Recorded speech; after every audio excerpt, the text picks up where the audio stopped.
Boa noite, pessoal. Sejam bem-vindos ao Longe Talks. Boa noite, Eli. Boa noite, Valéria. Bom, hoje a gente está aqui com a Valéria para falar de um serviço muito legal em São Paulo. E antes, Valéria, de começar, a gente sempre pede para quem está conosco para contar um pouquinho de si, mas não a Valéria profissional, né? A gente gosta sempre de perguntar quem é a Valéria, mas não é a Valéria profissional, é a Valéria pessoa. Então conta pra gente um pouquinho quem que é a Valéria. Essa pergunta é capciosa. Vamos lá. A Valéria é uma pessoa apaixonada por pessoas. Sou apaixonada também por cachorros. Eu tô naquela fase dos 30 anos que a gente decide, em vez de ter filho, ter cachorro. Minha mãe ainda é bem irritada com isso, porque ela sempre pede um neto e fala, não, mas já tem 2 cachorros. A Valéria é ariana. Não sei se para o pessoal que assiste se significa alguma coisa, mas todo mundo fala, nossa, você é ariana. Sim, eu sou, e as pessoas se surpreendem porque eu sou uma pessoa mais tranquila. Então, eu sou uma pessoa um pouco mais quietinha, mais observadora, mas eu sou uma pessoa que tem muita ambição. E tem aquela frase do Paulo Lema que fala assim, que sonhar grande e sonhar pequeno tem o mesmo esforço. Então eu gosto de sonhar grande. E aí, quando eu penso na minha vida, eu penso na minha vida profissional, eu sempre acabo sendo muito ambiciosa e as pessoas às vezes se assustam um pouco. Mas aí a outra parte da Valéria é que a Valéria é ansiosa, a Valéria faz as coisas acontecerem, quando fala missão dada é missão cumprida, então é isso. E aí sempre quando eu tenho um desejo, um pensamento, eu acabo correndo atrás e fazendo acontecer. Então, esse é um pouquinho da Valéria.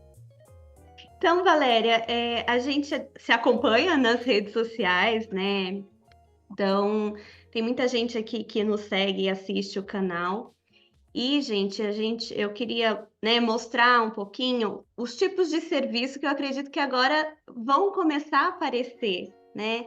E a Valéria chamou atenção por conta disso, da forma como ela apresentou o serviço dela, como é que ela vem, a trajetória dela. Então, quem, né, a acompanha nas redes sociais vê um pouco da trajetória dela. E agora ela está aqui com a gente para falar um pouquinho sobre isso. Então, Valéria, eu queria que você contasse um pouquinho da sua trajetória, do fazer acontecer. Você fez acontecer. Então, o que você fez acontecer? Conta pra gente. Eu sou formada pela USP, né? Sou gerontóloga de formação. E aí eu vou contar um pouquinho da minha história, até para vocês entenderem como eu cheguei até aqui, tá? Eu sou filha de metalúrgicos, pessoas que saíram do sertão do Nordeste e vieram tentar a vida aqui em São Paulo. Foram trabalhar lá em São Bernardo do Campo, né? Na Mercedes, nas empresas de ônibus e caminhão. E aí, quando meus pais vieram para cá, eles invadiram uma terra. A gente morava do lado do rio, na favela de Heliópolis. E assim eu surgi, sabe? Nesse universo que invadiram uma terra, começaram a construir a casa com as próprias mãos. E os meus pais, como eles sempre tiveram uma vida muito difícil, com muita batalha, para eles nunca foi tão importante a educação. Porque eles tinham que se preocupar com outras coisas. E aí, eu comecei a estudar em escola pública e tudo mais. Com 12 anos, fui trabalhar numa fábrica de lingerie. Então, sempre que uma peça ficava pronta, eu ia lá tirar os fios, ia pular strass. Ou se algum dia a profissional da limpeza faltasse, eu que tinha que limpar os banheiros. Então, eu trabalhei durante 3 anos nesse ambiente. E aí, quando eu cheguei, fui para o segundo ano, do segundo grau, eu já não tinha tanto acesso à educação, porque eu trabalhava durante o dia, estudava à noite, chegava na escola, dormia. Aí, um dia, minha prima chegou em mim e falou assim, Val, você vai fazer faculdade do quê? Eu, não sei, tipo, não era uma preocupação minha no segundo grau, quando eu estava indo para o segundo grau. Aí eu prestei bolsa numa escola particular que tinha em São Caetano e obviamente que eu não passei. Aí eu falei, poxa, não acredito que eu não passei.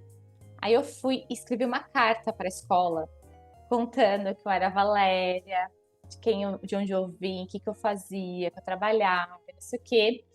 E aí foi o primeiro momento que um anjo pousou na minha vida. Que aí a escola ficou emocionada com a minha história na época. E aí enviou minha carta para o Rotary, e aí o Rotary bancou bancou a minha escola. Então eles me deram uma bolsa de estudos. E aí, além disso, eles ainda me deram todo o material para eu poder estudar as matérias que eu tinha perdido, porque até então eu nunca tinha tido aula de química, física, nada. Quando foi para prestar o vestibular, eu lembro que eu comecei a olhar os cursos, olhar as grades, e eu fiquei apaixonada pela gerontologia. Quando eu entrei na Geronto, eu já sabia que eu queria ir para a parte de gestão. Eu sempre tive assim pulsando em mim que eu queria, em algum momento, ter algo meu e queria trabalhar com gestão.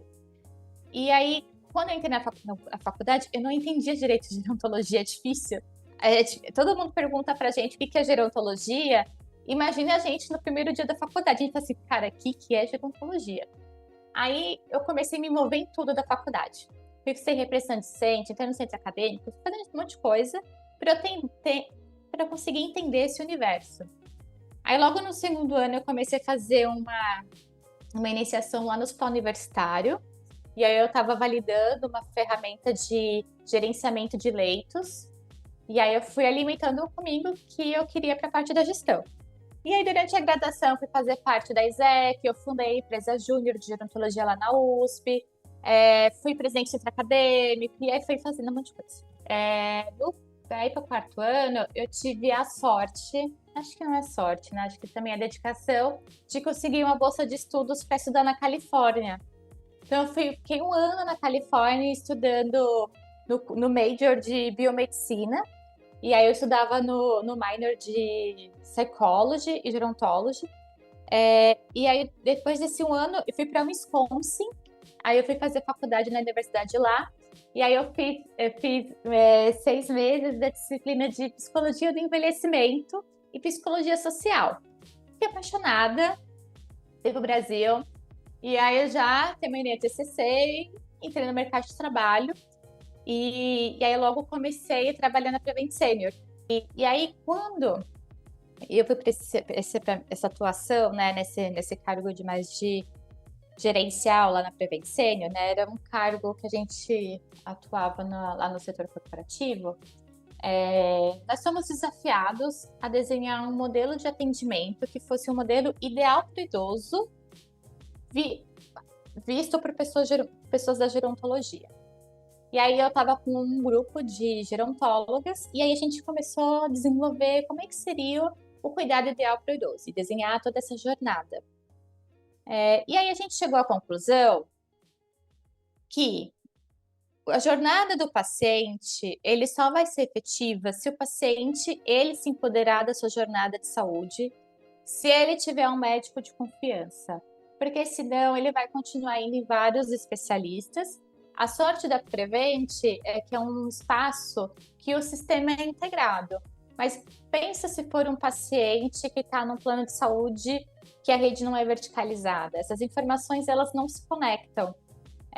E aí, eu comecei a fazer um projeto piloto. Fui para um hospital de São Bernardo. E aí tem um pronto-socorro lá em São Bernardo.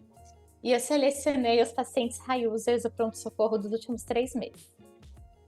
Peguei lá a lista, aí depois eu peguei o telefone e falei, Dona Maria, tudo bem? Então, Dona Maria, eu tô com um projeto novo aqui, você gostaria de fazer uma consulta com uma médica aqui no pronto-socorro amanhã, às 9 horas da manhã? Ela, eu quero. E aí eu peguei uma médica do pronto-socorro, peguei um consultório lá, fiz um ambulatório dentro do PS, liguei para todos os pacientes, 100 pacientes, e agendei tudo na agenda dela. E aí, eu tinha, junto com essas gerontólogas, desenhado um prontuário uma anamnese para a médica poder realizar nessa primeira consulta. E a gente desenvolveu lá uma avaliação que a gente conseguia classificar os pacientes em A, B ou C, que seriam graus de fragilidade, E não, 1, 2 ou 3, que seriam graus de fragilidade. Então, o Windows ativo seria 1, o Windows acamado seria 3. E aí, eu comecei a classificar esses pacientes em A, B ou C no grau de vulnerabilidade. Então, aquele que tem uma rede social, que participa de atividades, tem uma rotina, e aquele que é sozinho. E aí, então, foi isso. Liguei para o paciente, peguei uma médica, coloquei dentro do PS, falei, esse é a anamnese que você vai aplicar, e esse é o formulário que você vai aplicar, que vai dar essa informação. Qual é a sua vulnerabilidade, qual é a fragilidade, e a gente vai identificar qual é a doença principal para poder pensar qual seria o médico tutor dela, responsável da vida dela. Fizemos isso. Os pacientes começaram a ir. Aí, o segundo passo foi, vou criar um grupo no WhatsApp com esses pacientes. Criei e falei assim, pessoal, vamos fazer uma caminhada no parque essa semana? Aí foi. Aí 10 pessoas foram comigo no parque. Semana seguinte, pessoal, vamos fazer uma palestra sobre Outubro Rosa? Fizeram. Depois, vamos no cinema comigo? Foram no cinema comigo. Ah, eu vi que tá tendo uma exposição no Ibirapuera, que era do Da Vinci. Vocês querem ir comigo? Foram. E aí eu comecei a fazer várias atividades com esses idosos toda semana, que eram atividades externas. O que foi acontecendo? Eles começaram a ficar amigos entre eles.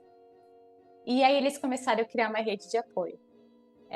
Eles, ao invés de começar a agendar consulta para pedir renovação de receita, eles me avisavam, eu avisava a médica. Quando eles tinham dúvidas de saúde, ao invés de eles procurar no Google, no YouTube, eles começavam a me perguntar. E aí a gente começou a revisitar todos os medicamentos que eles tomavam, diminuir a questão de interação medicamentosa. Aí eu comecei a ensinar para eles, tipo, algum tipo de problema de joelho. Eu comecei a ensinar quais atividades ele tinha que fazer em casa. Então eu fui apoiando esses idosos e aí eles começaram a avisar os filhos. Aí os filhos começaram a participar das atividades e a gente foi montando um grupo. Depois de 6 meses, eu reapliquei aquele questionário que eu tinha aplicado com a médica. E naquele questionário bem grande tinha várias escalas, que eram as escalas do PAGE, que é o Plano de Atenção Gerontológica. Então, são as escalas validadas internacionalmente, mas em pockets. E aí eu comecei a reaplicar essas escalas, e aí eu comecei a perceber que o nível de depressão diminuiu, o nível de ansiedade diminuiu, o nível de demência, de problemas cognitivos diminuíram, que o nível de qualidade de vida melhorou, e aí vários indicadores começaram a melhorar. E quando uma pessoa ela está dentro da jornada correta, ela tem confiança no profissional, e ela muda de fato os hábitos de vida dela, esse cuidado, esse tratamento, ele é potencializado. E aí eu fiquei, cara, eu queria que minha mãe fizesse uma coisa dessa. Eu queria que ela tivesse esse tipo de cuidado, porque ela vai melhorar. Começou a pandemia, esse projeto acabou morrendo, assim, porque a gente não podia mais fazer atividades. E eu acabei migrando para consultoria. Então, fui trabalhar numa Big Four como consultora. Hoje eu já sou gerente lá. E aí foi um privilégio muito grande, assim, porque na consultoria você muda a sua forma de pensar. Você fica muito metodológica, você começa a ter insights diferentes, você começa a ver problemas e já pensar em soluções que eu não via. Você começa a ter insights, assim, que eu acho que todo profissional de geronto em algum momento tem que passar pela consultoria, assim, que muda a gente, a forma como a gente vê o mundo dos negócios. E aí em 2021, eu fiz um curso de mercado da longevidade. Eu falei, não, quero montar alguma coisa assim. Quero montar, vou fazer o curso, vou me preparar. E aí foi bem engraçado, porque na época teve uma reportagem do Globo Repórter de sexta-feira sobre o universo da longevidade, o mercado da longevidade. E aí eles foram entrevistar o curso. E aí selecionaram alguns alunos e eu fui a selecionada. E aí a Sandra Nemberg falava assim, olha ela, tão novinha, tá estudando sobre o mercado da longevidade. E aí acho que foi meu primeiro passo, assim, para entrar nesse mercado. Depois aí passou um tempo, passou um ano. Aí eu encontrei umas amigas da obstetrícia, que lá na USP Leste tem o curso de obstetrícia. E umas meninas da obstetrícia se juntaram e montaram uma casa de parto. E aí você me contando que elas montaram uma casa de parto, que aí na casa de parto a mãe fazia o pré-natal, e aí o bebê nascia dentro da casa, e depois as crianças continuavam a frequentar essa casa. Aí eu falei, caraca, por que que tem uma casa de parto e não tem casa da longevidade? Imagina as pessoas lá fazendo as atividades, passando em consulta, e aí depois a cirurgia continua lá, fazendo acompanhamento. E aí, enfim, eu fiquei, quero uma casa da longevidade. Aí eu fiquei tão empolgada que eu peguei o computador e montei um site. Escrevi clinicadeodontologia.com, coloquei lá todo o protocolo que eu queria, já listei tudo que eu queria que, tipo, meu marido é médico preventivista. Falei, Rafael, vamos fazer aí o protocolo já com os exames que você vai pedir na primeira consulta, eu vou aplicar tal instrumento. Já pensei no roteiro de 6 meses, falei, quando eu fizer 6 meses a gente vai fazer a reavaliação. Aí voltei para São Paulo, empolgadíssima, contei para vários gerontos, todo mundo achou super legal, mas ninguém me deu muita moral. Aí falei, caraca, sabe o que eu vou fazer? Entrei no Canva, criei cartões, imprimi vários infográficos e saí distribuindo no meu bairro, na padaria, na parte de pilates, e saí jogando essa folha para todo canto. Passou uma semana, eu voltei para ver se as pessoas tinham pego as folhas que eu tinha distribuído. E pegaram. Aí eu fiquei super feliz. Mas aí eu descobri depois que eu coloquei o número de telefone errado. Aí eu falei, não acredito que eu fiz isso. E aí eu falei, eu achei que não é para acontecer. Ninguém me deu moral. Eu coloquei o número de telefone errado no papel. Segui a vida. Quando foi ano passado, então isso foi 2022. Quando foi ano passado, eu vi umas notícias no mercado, uma movimentação no mercado sobre isso, e aí eu vi que uma empresa tinha validado esse meu conceito, pensando não na jornada com o médico, mas nas atividades biopsicossociais. Cheguei no meu marido e falei, Rafael, vamos tentar? A gente não tem filho ainda, a gente mora em casa própria. Se não der certo, tá tudo bem, eu vou pro colo da minha mãe, eu choro, mas a gente segue pra frente. Vamos tentar? Vamos. Aí, o meu marido, ele era diretor executivo da maior operadora de saúde do Brasil. E aí a gente entendeu que alguém ia ter que ficar full time no negócio. Então, eu continuei na Big Four, hoje sou gerente de projetos em saúde, focados em supply chain, e o meu marido abriu mão do emprego dele para poder a gente montar esse empreendimento. E aí, por coincidência, a vida é engraçada, assim, tava num churrasco, e aí eu falando, eu vou montar um negócio, que não sei o quê, e por coincidência tinha um sócio da Ambev nesse espaço. Aí o sócio virou e falou, não, eu quero fazer parte disso. Eu falei, você quer fazer parte? Ele, não, eu quero. E aí ele tinha vivido uma dor semelhante. A mãe dele era muito próxima da irmã. A irmã foi morar foi morar na Europa.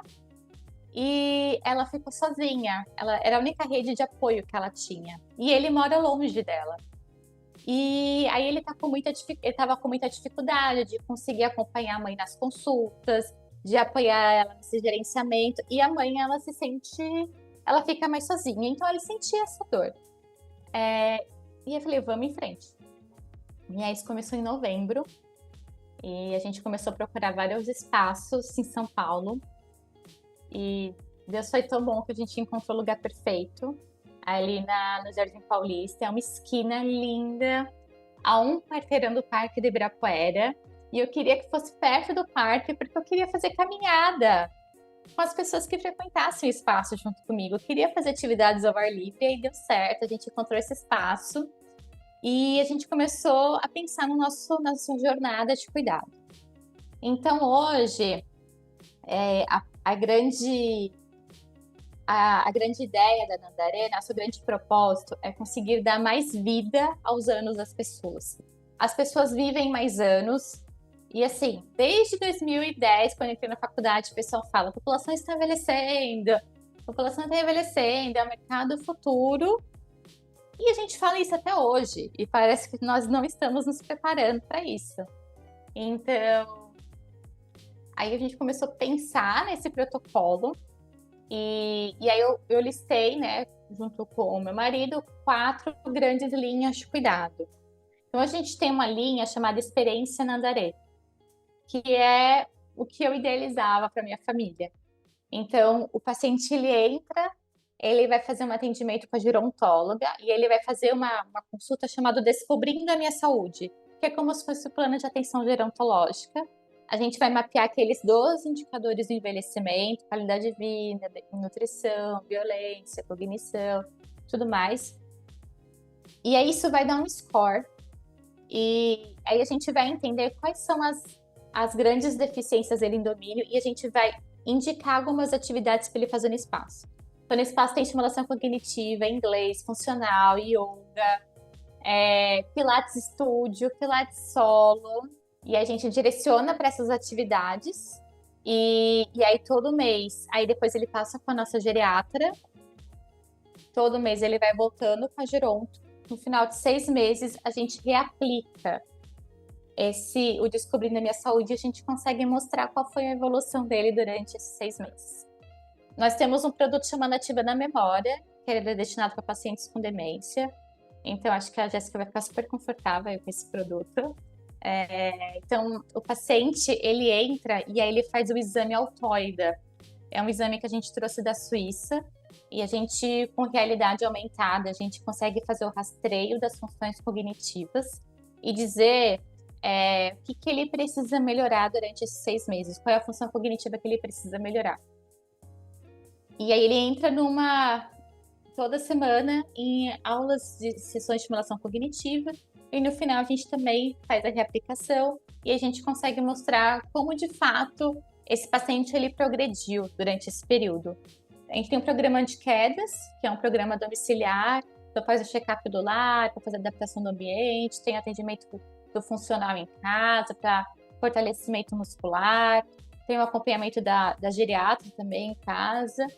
E, por fim, a gente tem um programa para pacientes com hipertensão, que o paciente ele é acompanhado tanto por uma nutricionista, com um funcional e um cardiologista.